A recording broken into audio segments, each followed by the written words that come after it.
तो दोस्तों इस वीडियो में हम बात करने वाले हैं वन एंड ओनली CDSL के बारे में। और आज आप देखिए CDSL में हमको 5% की भारी गिरावट देखने को मिल रही है। तो ये गिरावट क्यों है, इसके पीछे क्या रीज़न है, तो इस वीडियो में दोस्तों आपके साथ मैं वो रीज़न शेयर करने वाला हूं जिसकी वजह से गिरावट हो रही है। और उस रीज़न को पूरा एनालाइज भी हम यहाँ पर करने वाले हैं, जो कि एक इंटरेस्टिंग पार्ट होने वाला है, तो आप उसको ज़रूर समझिएगा। उसके बाद हम बात करेंगे, देखिए हमारी अब यहाँ पर क्या रणनीति रहनी चाहिए CDSL में for the short term, for the long term. Technical chart पे हम समझेंगे क्या बाइंग लेवल है, करेक्शन होती है तो कहाँ तक और हो सकती है, क्या सपोर्ट लेवल है, हमको क्या अभी होल्ड करना चाहिए या फिर सेल कर देना चाहिए, उसके पीछे के रीजंस भी हम समझेंगे। और बिजनेस के रिगार्डिंग भी कुछ इंपॉर्टेंट हाइलाइट्स आपके साथ में शेयर करने वाला हूँ, जो आपके यहाँ पर दोस्तों काफ़ी काम आने वाली है। तो चलिए समझते हैं यहाँ पर रीजन को। तो सबसे पहले हम दोस्तों बात करेंगे Q4 के नंबर्स। हमने देखा अभी 29 अप्रैल को यहाँ पर Q4 के नंबर्स आए हैं, और Q4 के नंबर्स में यहाँ पर दोस्तों गिरावट का राज छुपा हुआ है। हालांकि नंबर्स ईयर ऑन ईयर बात करें, टॉप लाइन में काफ़ी अच्छी ग्रोथ है, बॉटम लाइन में यानी कि प्रॉफिट में काफ़ी अच्छी ग्रोथ है। लेकिन जी हाँ दोस्तों, लेकिन सिक्वेंशियल बेसिस पे अगर आप देखें तो टॉप लाइन में अगर आप देखें सेल्स में गिरावट है, प्रॉफिट मार्जिन्स में हमको देखिए ऑपरेटिंग प्रॉफिट मार्जिन्स में 2% की गिरावट है, और इनफैक्ट नेट प्रॉफिट में भी हमको यहाँ पर गिरावट देखने को मिल रही है। तो तीन मेजर मैट्रिक्स पे हमको यहाँ पर गिरावट देखने को मिली सिक्वेंशियल बेसिस पे।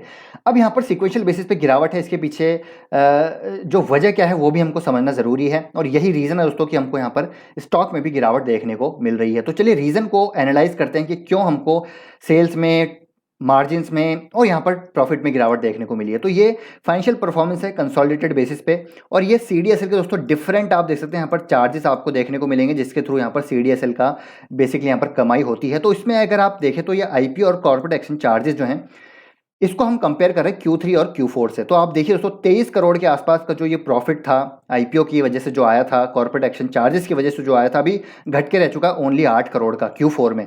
और यहाँ पर आप देखेंगे तो करीब करीब आपको 15% का, 15 करोड़ का यहाँ पर जो है एक लॉस देखने को मिलेगा। और यही रीज़न है कि आपको 84 करोड़ का प्रॉफिट घट के 78 करोड़ का रहता हुआ देखने को मिला है।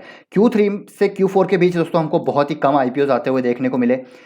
Q3 से Q4 के बीच हमको मार्केट में भी काफ़ी करेक्शन देखने को मिला, और मार्केट जब करेक्ट होता है और जब एक करेक्शन मोड में होता है तो वहाँ हमको IPO आते हुए देखने को नहीं मिलते। और IPO जितने ज़्यादा आए थे वो हमने देखा कि काफ़ी ज़्यादा आए थे Q2 से Q3 के बीच में। तो यहाँ पर जो चार्जेस थे IPO के रिगार्डिंग, जो कंपनी यहाँ पर बेसिकली एक्वायर करती है, उसमें काफ़ी हमको यहाँ पर डिक्रीज देखने को मिला। और यही रीज़न है कि हमको यहाँ पर कंपनी के सेल्स, रेवेन्यू, प्रॉफिट में हमको ग्रोथ देखने को मिल रही है, मार्जिन में ग्रोथ देखने को मिल रही है। अराउंड 15 करोड़ का यहाँ पर उस चीज़ का लॉस हुआ है। तो यही रीज़न दोस्तों हमको गिरावट भी देखने को मिल रही है। लेकिन क्या ये जो गिरावट है यहाँ से आगे जारी रह सकती है? तो जी हाँ दोस्तों, देखिए गिरावट यहाँ से आगे भी जारी रह सकती है। उसके पीछे के रीज़न है IPO का यहाँ पर बहुत कम आना। LIC का IPO अब आने ही वाला है, सारे डीमैट अकाउंट ऑलरेडी ओपन हो चुके हैं, और LIC का IPO जब आएगा तो यहाँ पर हो सकता है थोड़ा लिक्विडिटी क्रंच भी हो जाए, तो मार्केट में और गिरावट हो सकती है। और काफ़ी सारे ग्लोबल अनसर्टेनिटीज़ भी हैं, तो मार्केट में जब गिरावट होगी तो अगेन यहाँ पर ट्रेडिंग वॉल्यूम्स भी हमको कम होते हुए देखने को मिल सकते हैं। अब यहाँ पर मैं आपके साथ एक चीज़ शेयर करना चाहूँगा। नितिन कामत का दोस्तों अभी रिसेंटली एक ट्वीट आता हुआ देखने को मिला था। उन्होंने कहा था कि देखिए लिक्विडिटी ड्रिवन बुल रन चल रहा है, जिसकी वजह से बेसिकली इनकी जो है रेवेन्यू और प्रॉफिटेबिलिटी में 50% से ज़्यादा की ग्रोथ हमको आती हुई देखने को मिली। लेकिन इन्होंने दोस्तों यहाँ पर एक चीज़ ऐसी बोली है जो आपको जानना बहुत ज़रूरी है। देखिए वर्क फ्रॉम होम हो गया, सेविंग्स काफ़ी इंक्रीज हुई, बुल मार्केट था, वॉलेटिलिटी थी, IPOs आए थे, India stack led to significant growth in the investor base in the last 2 years in almost every bull market it looks like the broking industry can grow for ever. तो इनका कहना है कि यहाँ पर हर बुल मार्केट में ऐसा लगता है कि ब्रोकिंग इंडस्ट्री जो है हमेशा हमको ग्रो होती हुई देखने को नहीं मिलेगी, हमेशा मिलेगी, लेकिन ऐसा नहीं है। There are significant risk as well. अब रिस्क क्या है? रिस्क दोस्तों आपको यहाँ पर मैं बताना चाहूँगा कि एक्टिव ट्रेडर्स बेसिकली यहाँ पर बुल मार्केट्स में काफ़ी ज़्यादा रहते हैं, लेकिन जैसे बेयर मार्केट आता है तो इनएक्टिव हो जाते हैं कई सारे ट्रेडर्स। तो इनएक्टिव जब होंगे, डीमैट अकाउंट्स या फिर ट्रेडिंग नहीं होगी और बहुत ही कम होगी, तो वहाँ पर हमको ट्रांजेक्शन चार्जेस भी हो सकता है CDSL के कम होते हुए देखने को मिले, जो और अदर चार्जेस हैं वो हमको कम होता हुआ देखने को मिले। तो उसकी वजह से और हमको थोड़ा सा प्रेशर आता हुआ देखने को मिल सकता है। यही इनका कहना है कि यहाँ पर जो न्यू ट्रेडर्स हैं वो जो हैं बेसिकली हमेशा पैसा नहीं कमा पाते। अगर मार्केट बुलिश रहता है तो देखिए यहाँ पर क्या लिखा है, to get new users and hence new traders no you need markets to remain bullish. If the markets take a turn on the words the user growth drop. तो यूजर ग्रोथ भी ड्रॉप हो जाती है, और active traders भी यहाँ पर हमको कम होते हुए देखने को मिलते हैं। तो ये सारी चीज़ें हमको देखने को मिलती है। ब्रोकरेज यहाँ पर कम होते हुए देखने को मिलता है, तो ब्रोकिंग इंडस्ट्री पे यहाँ पर प्रेशर आएगा, तो अगेन यहाँ पर हमको बाकी सारी चीज़ों में भी प्रेशर आता हुआ देखने को मिलेगा। तो ये इनका एक चीज़ है। और रॉबिनहुड की बात करें तो रॉबिनहुड इन्वेस्टर्स भी हमको कम होते हुए देखने को मिले हैं।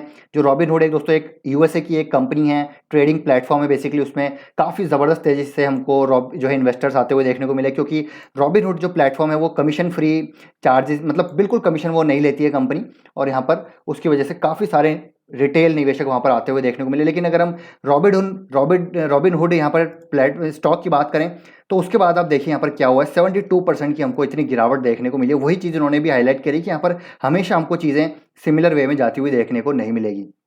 तो मुझे लगता है कि CDSL के स्टॉक में हो सकता है थोड़ा प्रेशर और आए, और ये स्टॉक आपको मुझे लगता है करीब करीब दोस्तों 1000 के लेवल पे भी मिल सकता है। और इनफैक्ट अगर यहाँ से नीचे आता है, 1000 से नीचे भी आता है, तो करीब आप मान के चलिए आपको 900 से 950 के लेवल पे भी मिल सकता है। तो शॉर्ट टर्म में यहाँ पर ज़रूर प्रेशर रह सकता है, मार्केट में हो सकता है बेयर फेज रहे, और यही मौका होता है दोस्तों जब मार्केट बेयर फेज रहता है, तभी आपको CDSL में निवेश करना है। क्योंकि अगर मैं आपको CDSL का चार्ट दिखाऊं लॉन्ग टर्म का, तो 2017 से लेकर 2020 तक आप देखिए कंसोलिडेशन में था CDSL का स्टॉक, जो यहाँ पर स्मॉल मिड कैप की पिटाई हुई थी, ठीक है, लॉन्ग टर्म कैपिटल गेन्स यहाँ पर लगाए गए थे, तो मार्केट में प्रेशर था और CDSL का स्टॉक में भी प्रेशर था।